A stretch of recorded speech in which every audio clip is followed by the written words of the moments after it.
Ça faisait déjà plus de 2 heures qu'il dormait avec délice quand vers minuit il fut éveillé par un murmure et un chuchotis de petites voix bizarres qui lui semblaient venir de devant la maison. Il sortit le bout de son nez par l'ouverture de la niche et vit, réunis en conseil, 4 bestioles aux poils sombres qui ressemblaient à des chats. Mais ce n'étaient pas des chats, c'étaient des fouines, petits animaux carnivores particulièrement friands d'œufs et de jeunes poulardes. L'une de ces fouines, se détachant de ses compagnes, vint jusqu'à la niche et dit à mi-voix : « Bonsoir, Azor. »« Je ne m'appelle pas Azor, » répondit le pantin. « Et qui es-tu donc ?»« Je suis Pinocchio. »« Et que fais-tu là ?»« Je fais le chien de garde. »« Et où est Azor ? Où est le vieux chien qui habitait cette niche ? » ?»« Il est mort ce matin. »« Mort ? Pauvre bête. Il était gentil. Mais, à juger par ta physionomie, toi aussi, tu me sembles un brave chien. »« Pardon ? Je ne suis pas un chien. »« Et qui es-tu alors ? » ?»« Je suis un pantin. »« Et tu fais le chien de garde ? » ?»« Hélas, pour mon châtiment. »« Eh bien, je te propose le même pacte que j'avais établi avec les défunts Azor. Tu n'auras pas à te plaindre. » »« Et de quoi s'agit-il ? » »« Nous viendrons une fois par semaine, comme par le passé, visiter de nuit ce poulailler et nous emporterons 8 poules. Nous en mangerons 7 et nous t'en donnerons une, à condition, bien entendu, que tu fasses semblant de dormir et que ne te vienne jamais la fantaisie d'aboyer et de réveiller le paysan. » »« C'est vraiment là ce que faisait Azor ? » demanda Pinocchio. « C'est ce qu'il faisait, et entre lui et nous, il n'y a jamais eu de problème, hein ?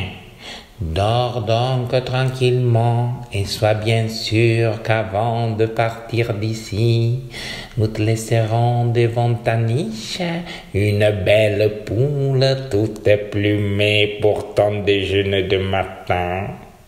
Nous nous sommes bien compris. »« Trop bien même, » répondit Pinocchio, et il hocha la tête d'un air menaçant comme pour dire « D'ici peu, nous en reparlerons. » Quand les 4 fouines se crurent sûres de leur fête, elles allèrent tout droit au poulailler qui se trouvait précisément tout près de la niche du chien. Après avoir ouvert à coups de griffes et de dents la petite porte de bois qui enfermait l'entrée, elles s'y glissèrent l'une après l'autre. Mais elles n'avaient pas encore fini d'entrer qu'elles entendirent la petite porte se refermer violemment. C'est Pinocchio qui l'avait fermée.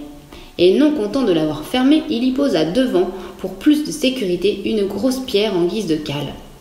Puis, il se mit à aboyer. Il aboyait vraiment comme un chien de garde en faisant « Rah, rah, rah ».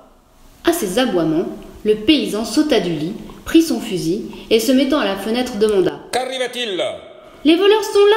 répondit Pinocchio. Où sont-ils ? » ?»« Dans le poulailler !» »« Je descends tout de suite. » En effet, en moins de temps qu'il n'en faut pour dire amen, le paysan descendit. Il entra immédiatement dans le poulailler et après avoir attrapé et enfermé dans un sac les 4 fouines, il leur dit sur un ton de réelle satisfaction : « Enfin, vous voilà tombés entre mes mains. Je pourrais vous punir, mais je n'aurai pas cette bassesse. Je me contenterai de vous apporter des mains à l'aubergiste du village qui vous écorchera et fera de vous une succulente préparation façon lièvre. C'est un honneur que vous ne méritiez pas.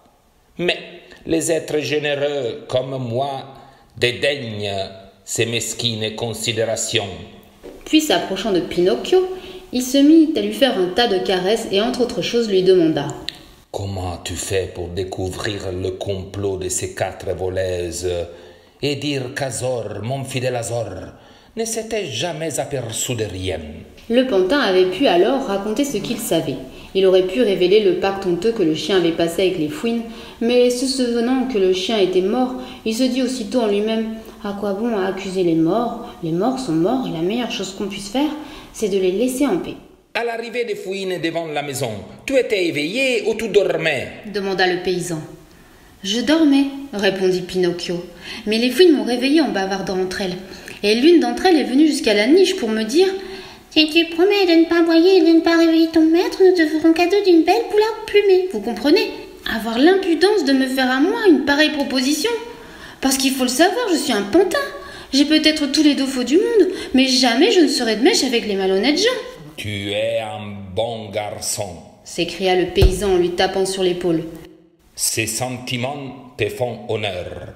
Et pour t'éprouver ma grande satisfaction, je te laisse libre, dès maintenant, de retourner chez toi. » Et il lui enleva son collier de chien.